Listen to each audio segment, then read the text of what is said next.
Hi, my name is Jack Hare from an organization called H.E.M.P, and which is Help Eliminate or End Marijuana Prohibition. We're going to show you a movie called Hemp for Victory that was made by the United States Department of Agriculture in 1942 for encouraging the war effort to grow 350,000 acres of cannabis, of hemp, of marijuana, cannabis sativa, over each year for the next 3 years for the war. More than they had grown in the preceding 50 years in the United States combined, mostly importing their hemp from the Far East and Russia. While this movie is on, you may not realize that hemp was the most important product in America and in the world for thousands of years. All commerce was carried by hempen sails. Indeed, the word canvas, as you'll see in the movie, comes from the Arabic word and the Dutch word for hemp, which is canvas. Canvas is the Dutch pronunciation of cannabis. The movie you're about to see, for the last 20 years, the United States government says that no such movie was ever made by any department of the United States government. That we know that from at least 1981 on, that reporters for magazines, newspapers have been told, and you'll see actual letters denying that this movie was ever made by any department of the United States Department of Agriculture or by any department of the government. Carl Packard, Maria Farrow, and myself, Jack Hare, after going all through the U.S. Department of Agriculture library at Beltsville, Maryland in the April and May of 1989, went to the Library of Congress, motion pictures and film strips, to see if we could find any documentation that this movie, that the newspapers were telling me that they couldn't run as being affirmed by the government, that the government said that they'd never made this movie that I was showing to television reporters. And there were other people, activists all over the country, who were showing this movie and were being told that this movie was never made by the United States government. Carl, Marie, and I went into the Library of Congress through the motion pictures and film strips, and we did a search with their librarians, as we had done at the Department of Agriculture library in Beltsville. And we found no trace of this movie in their electronic searches, in their catalogs, or in any of their card files. And we were convinced that even though we believed the movie was totally genuine, that there was no record and that these people weren't deliberately lying, they just didn't have, somehow, somewhere it had been omitted. Finally, as we were about to leave the building, after leaving the room where the film strips and motion pictures were housed, we thought, well, let's go back and give it another try. And we asked the Mrs. Catherine Longby, I believe her name is, the librarian, to assist us again. We said, what if we had come here 30 or 40? We didn't really know what we were going to say when we got back into that room. We said, what if we had come here 30 or 40 years ago, and in the 1940s or 50s, and asked for the movie Hemp for Victory? You would have gone to the electronic searches or the current catalogs or any of the other things that you've used today, the card catalogs to file. Where would those catalogs be? Do you throw them away? And she says, no, they're over by the copier. We keep all the old catalogs, and you can go over there and look. But if they would have been here, they would have showed up if it would have been in any of those books, it would have shown up already today in our searches. Now I'd like to show you a typical letter that was sent out denying that this movie was made by the United States Department of Agriculture or any other division of the United States government. Listen to it. To Mr. Jim Evans. Dear Mr. Evans, this is from the United States Department of Agriculture, the Oregon State Office, from John Val Kalkar, the information officer. Dear Mr. Evans, we contacted the Washington, D.C. office of the Department of Agriculture and also the Federal Audio Center and have been unable to locate any film with the title Hemp for Victory that was produced by any department of the federal government. Now you're reading the certification by the Photo Duplication Service from the Chief of Photo Duplication Service of the Library of Congress. And it said that there is now in the collections of the Library of Congress a publication entitled The National Union Catalog, Volume 28, Motion Pictures and Film Strips, 1953 through 1957. I further certify that the attached photocopies are true copies of title page and page 367. And in testimony whereof I hereunto subscribe my name and cause my seal, the Library of Congress, to be affixed, which you can see, ladies and gentlemen. Next, you see the front page, the National Union Catalog, the title page, 1953 to 57, volume 28, where we discovered Hemp for Victory, motion picture, U.S. Department of Agriculture, 1942. 14 minutes, black and white, 16 millimeter. And then summary explains that the war cut off the supply of East Indian coarse fibers and stresses the need for American-grown hemp for military and civilian uses. Portrays farm practices of hemp growers in Kentucky and Wisconsin. And this went out to, supposedly, into the archives under Hemp, U.S., also to the U.S. Department of Agriculture. They give you their number there, U.S. Office of Education, and Visual Education Service, all of which this disappeared from. Next, we have the certification from the same Chief of Photo Duplication Service of the Library of Congress that there's now in the collections of the Library of Congress a publication entitled Educational Film Guide, Annual Edition, 1945. I further certified that the attached photocopies are true copies of the title page, the reverse title page, and page 331. In testimony whereof I hereunto subscribe my name and cause the seal of the Library of Congress to be affixed this 12th of July, 1989. And now, as you can see, on page 331, under 677.7, hemp, twine and knots, is Hemp for Victory, 14-minute, 16 millimeter. And it says here, a USDA production shows how the war cut off our supply of East Indian coarse fibers and the urgent need for American-grown hemp for our Army and Navy as well as civilian use. Portrays farm practices of hemp growers in Kentucky and Wisconsin. The proof now is that this movie does really exist.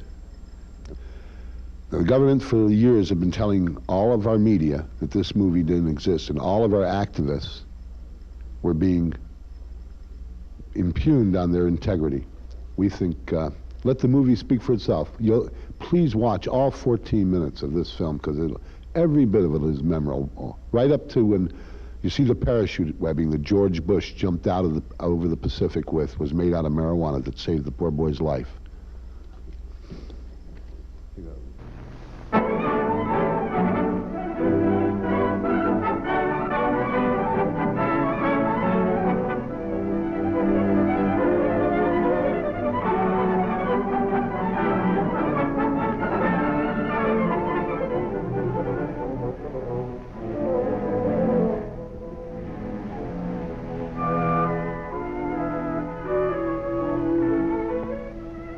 Long ago, when these ancient Grecian temples were new, hemp was already old in the service of mankind.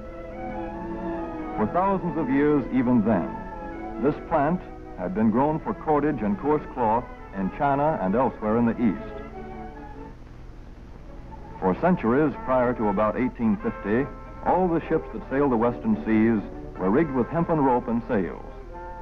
For the sailor, no less than the hangman, hemp was indispensable.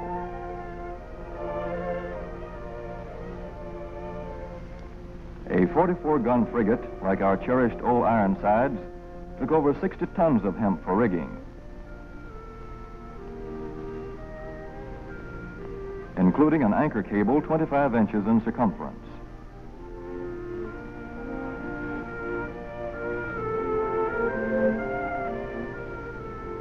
The Conestoga wagons and prairie schooners of pioneer days were covered with hempen canvas. Indeed, the very word canvas comes from the Arabic word for hemp. In those days, hemp was an important crop in Kentucky and Missouri. Then came cheaper imported fibers for cordage, like jute, sisal, and manila hemp, and the culture of hemp in America declined. But now, with Philippine and East Indian sources of hemp in the hands of the Japanese, and shipment of jute from India curtailed, American hemp must meet the needs of our Army and Navy as well as of our industries. In 1942, patriotic farmers at the government's request planted 36,000 acres of seed hemp, an increase of several thousand %. The goal for 1943 is 50,000 acres of seed hemp. In Kentucky, much of the seed hemp acreage is on river bottom land such as this, along the Kentucky River Gorge. Some of these fields are inaccessible except by boat. Thus, plans are afoot for a great expansion of the hemp industry as a part of the war program. This film is designed to tell farmers how to handle this ancient crop, now little known outside Kentucky and Wisconsin. This is hemp seed. Be careful how you use it. For to grow hemp legally, you must have a federal registration and tax stamp. This is provided for in your contract. Ask your AAA committeeman or your county agent about it. Don't forget, hemp demands a rich, well-drained soil such as is found here in the bluegrass region of Kentucky or in central Wisconsin.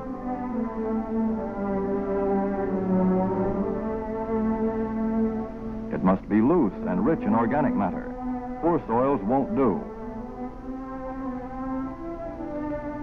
Soil that will grow good corn will usually grow hemp. Hemp is not hard on the soil. In Kentucky, it has been grown for several years on the same ground, though this practice is not recommended. A dense and shady crop, hemp tends to choke out weeds. Here's a Canada thistle that couldn't stand the competition. Dead as a dodo. Thus, hemp leaves the ground in good condition for the following crop. For fiber, hemp should be sown 5 pecks to the acre. With drill, the closer the rows, the better. These rows are spaced about 4 inches. This hemp has been broadcast. Either way, it should be sown thick enough to grow a slender stalk. Here's an ideal stand. The right height to be harvested easily, thick enough to grow slender stalks that are easy to cut and process.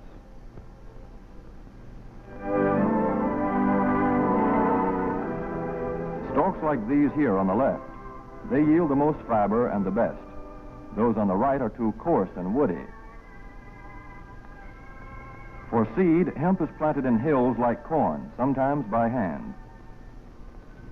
Hemp is a dioecious plant. The female flower is inconspicuous, but the male flower is easily spotted. In seed production, after the pollen has been shed, these male plants are cut out. These are the seeds on a female plant. Hemp for fiber is ready to harvest when the pollen is shedding and the leaves are falling. In Kentucky, hemp harvest comes in August. Here, the old standby has been the self-rake Reefer, which has been used for a generation or more.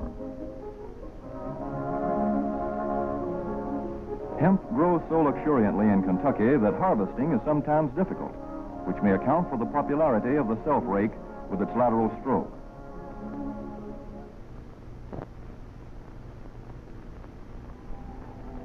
A modified rice binder has been used to some extent. This machine works well in average hemp.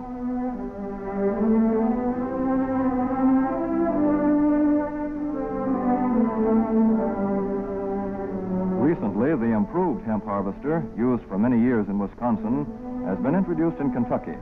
This machine spreads the hemp in a continuous swath. It is a far cry from this fast and efficient modern harvester to the Armstrong model of yore. But here's one kind of harvester, at least, that doesn't stall in the heaviest hemp. In Kentucky, hand cutting is practiced in opening fields for the machines.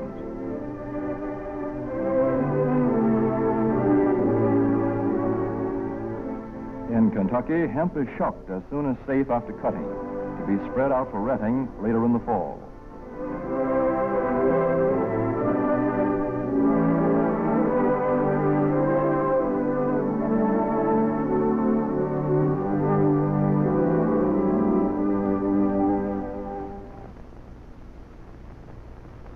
In Wisconsin, hemp is harvested in September. Here, the hemp harvester with automatic spreader is standard equipment.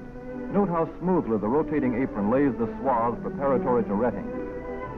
Here it is a common and essential practice to leave headlands around hemp fields. These strips may be planted to other crops, preferably small grain. Thus, the harvester has room to make its first round without preparatory hand cutting.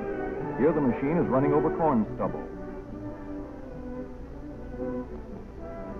When the cutter bar is much shorter than the hemp is tall, overlapping occurs.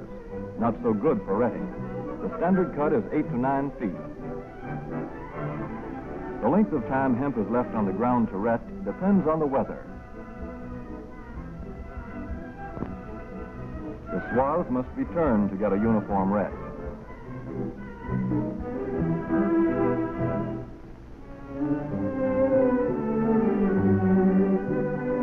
When the woody core breaks away readily, like this, the hemp is about ready to take up and bind into bundles.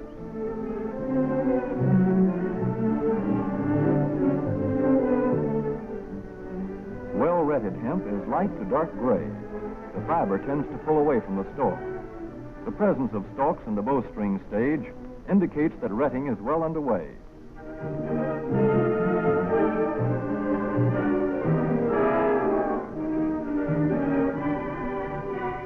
When hemp is short or tangled, or when the ground is too wet for machines, it is bound by hand.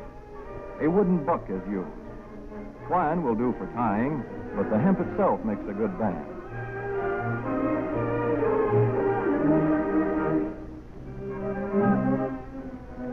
When conditions are favorable, the pickup binder is commonly used.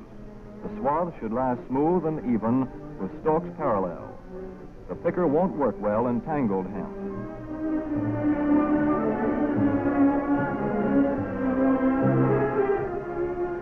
After binding, hemp is shucked as soon as possible to stop further retting.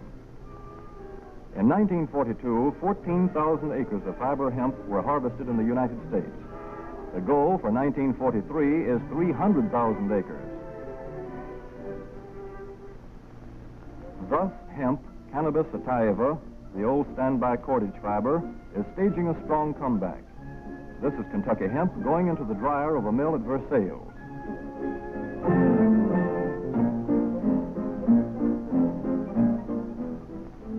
In the old days, breaking was done by hand, one of the hardest jobs known to man.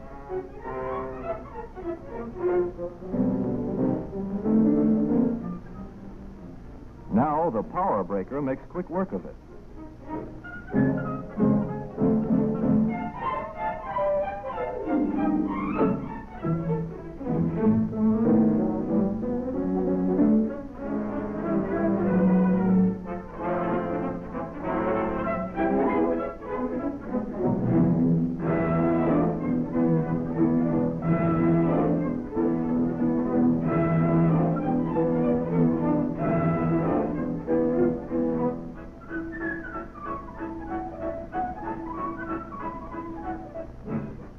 Spinning American hemp into rope yarn or twine in the old Kentucky River Mill at Frankfort, Kentucky. Another pioneer plant that has been making cordage for more than a century.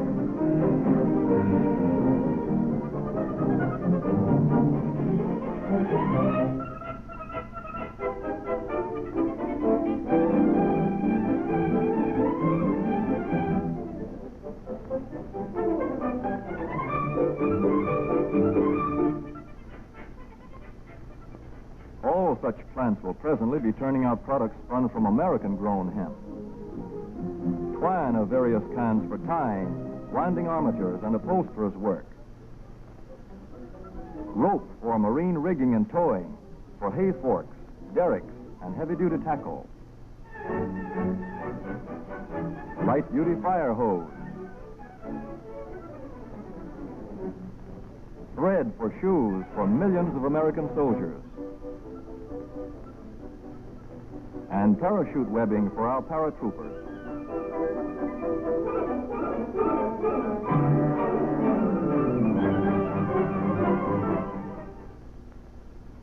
As for the United States Navy, every battleship requires 34,000 feet of rope, and other craft accordingly. So here in the Boston Navy Yard, where cables for frigates were made long ago, crews are now working night and day making cordage for the fleet. In the old days, rope yarn was spun by hand.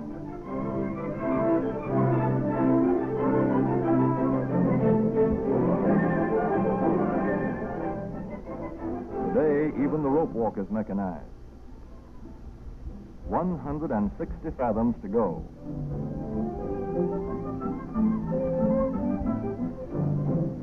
The rope yarn feeds through holes in an iron plate.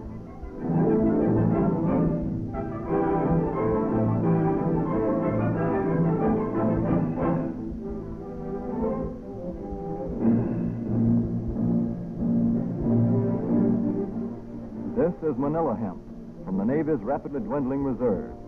When that is gone, American hemp will go on duty again. Hemp for mooring ships. Hemp for tow lines.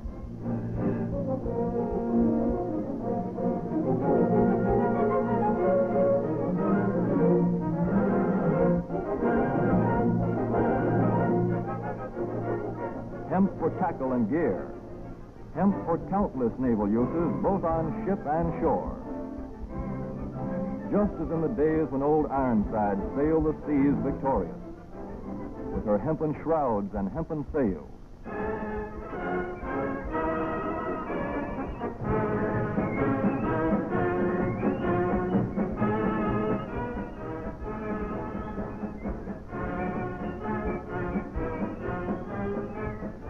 Hemp for Victory.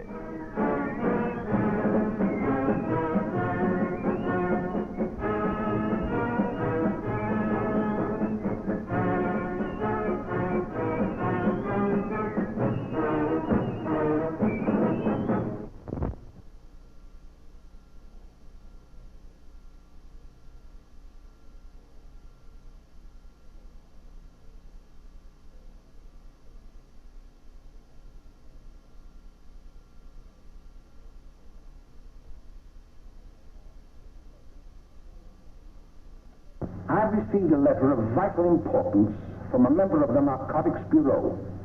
I'm going to read this letter to you. My dear Dr. Carroll, the suppression of the use of marijuana and of the forces lurking behind it are the most important jobs this department is now engaged in. At the outset of this letter, there is one vital fact I would like to submit. There is a powerful agency.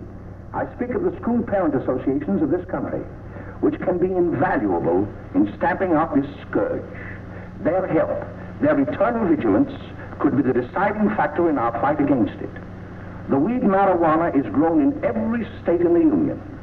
Recently, in the city of Brooklyn, New York, a field of marijuana was found behind a tenement court.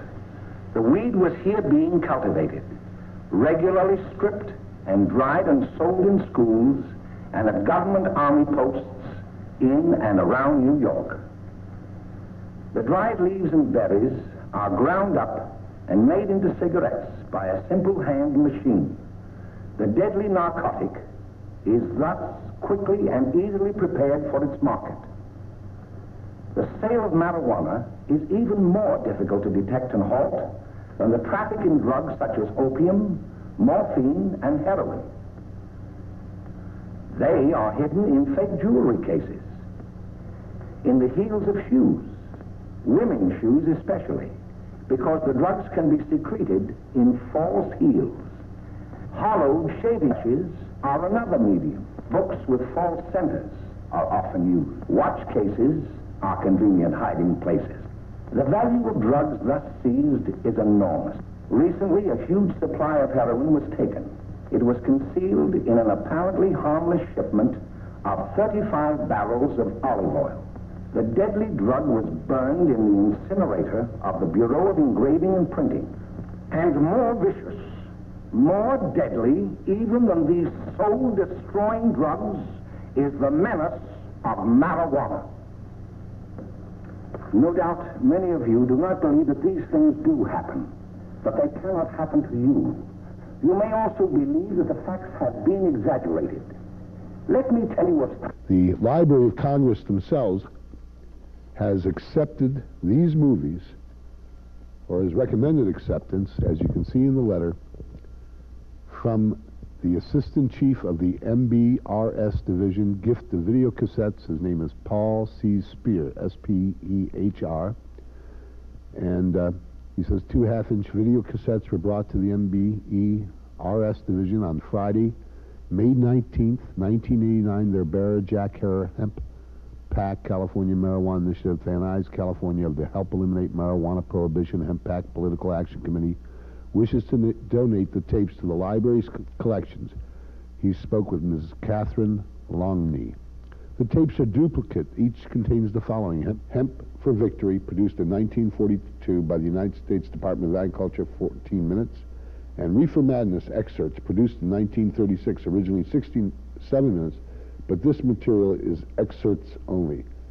I recommend that we accept them.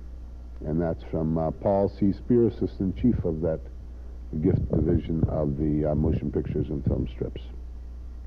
Now I'd like to ask you to send $20 to the Help Eliminate Marijuana Prohibition Hemp PAC, 5632 Van Nuys Boulevard, Van Nuys, California, Suite 210, zip 91401, Van Nuys, California. Our phone number is 818-377-5886. And we'd like you to know that we'll send you a copy of Hemp For Victory with all the documentation you just saw, as well as a copy of the book, The Emperor Wears No Clothes. And please use this information. Send away for more of this information. If you'd like one of our t-shirts, they're $12. They're the Hemp For Victory t-shirt. And we have new t-shirts coming out all the time. What we want you to do is support NORML, support hemp, and get this information around. We're really a grassroots organization, but we have one big message, and that is that your government, for whatever its reasons, lied about the #1 product probably on earth for paper, fiber, fuel, and food. Whether it did it at a conscious level or unconscious level, they've been sending people hundreds and hundreds of thousands to prison and taking away their properties, their children, their cars, for marijuana, that in any sane society they would reward people for using in comparison to alcohol and tobacco.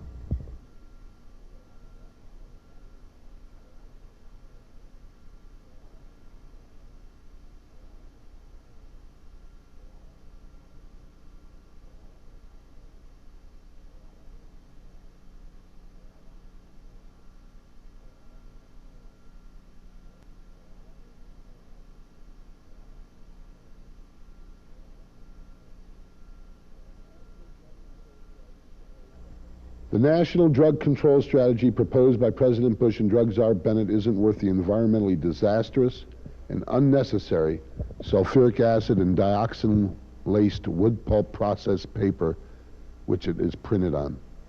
Specifically, the continued prohibition of hemp marijuana cultivation prevents our society from utilizing nature's premier renewable resource for the majority of Earth's paper, fiber, fuel, food, paint, and medicine. Ironically, at the time of George Washington, he and all American farmers were required to grow and could even pay their taxes with hemp.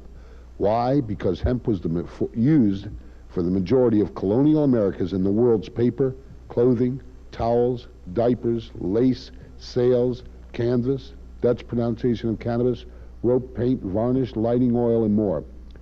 In fact, as recently as World War II, with Philippine and Asian hemp cut off by the Japanese, the U.S. Department of Agriculture in 1942 produced a 14-minute black and white film, Hemp For Victory, encouraging and instructing patriotic American farmers to grow 350,000 acres of hemp per year by 1943 to be used for civilian and military shoes, rope, fire hoses.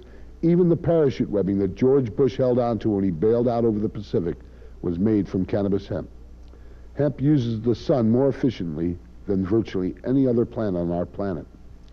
In fact, on a planet-wide, climate-wide, and soil-wide basis, hemp, grown annually, would produce approximately 40 times the biomass, that is living organic matter, of the next best annual rival biomass crops that can be grown on Earth, such as corn, knuff, and sugarcane.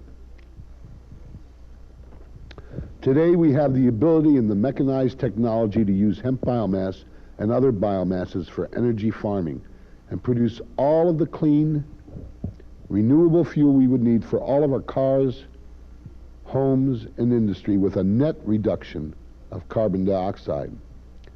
Theoretical computer models have shown that reversing the greenhouse effect will only be possible, if possible at all, if hemp and other biomass waste are used again as they were until 130 years ago for making the overall majority of Earth's paper, fiber, fuels, paints, varnish, and now everything from plastics to dynamite.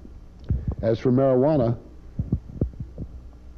the blossom of the hemp plant, U.S. government clinical studies as well as studies of the Jamaican, Costa Rican, and Greek marijuana-using populations indicate statistically that you will live more than a year longer if you smoke marijuana every day than if you use no drugs at all, and 8 to 24 years longer than regular tobacco and alcohol users.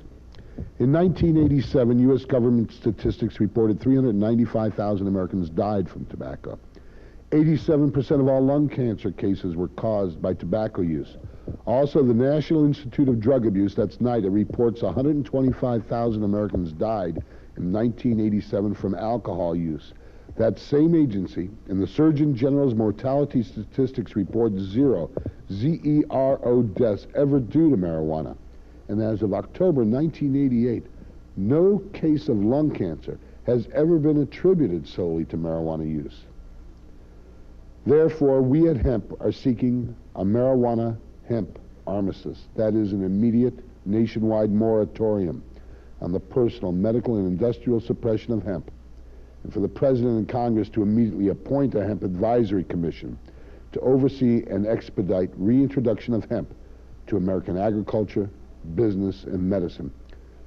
Our justifications for this moratorium commission are that with few exceptions, none of the American public, especially our politicians, who should have known when they made these laws, the judges who should have known when they enforced them, and the police, and even the teachers who should have taught them and all the rest of us in the first place, knew virtually any of the preceding history, facts, information, or the vast potential of hemp as Earth's premier natural renewable resource, biomass, and life extender. If I have to go to jail for fighting for that, or give of any other part, or you should be proud to. I mean, such a sweet thing as marijuana to go to jail for, put there by people that don't even know this information, haven't the foggiest idea, and yet chemicals, petrochemicals, fossil fuels are totally legal, and hemp, one of the greatest things that we, if not the greatest natural growing thing on earth, is illegal. Every damn politician out there should be ashamed of themselves forever if they continue this now that they know this, and don't check it out. If they've heard it and they don't believe it, check it out. But if it's true, you better change your ways, because if a world would accept you, I wouldn't want to live in that world. And if the world doesn't accept you, you should be proud of a world that would teach you how to behave like adults. Like you want kids to behave, like to be responsible, to control their uses, we expect you to control the abuses of the power of legislating stupidity, ignorance, and the end of my planet. That's all.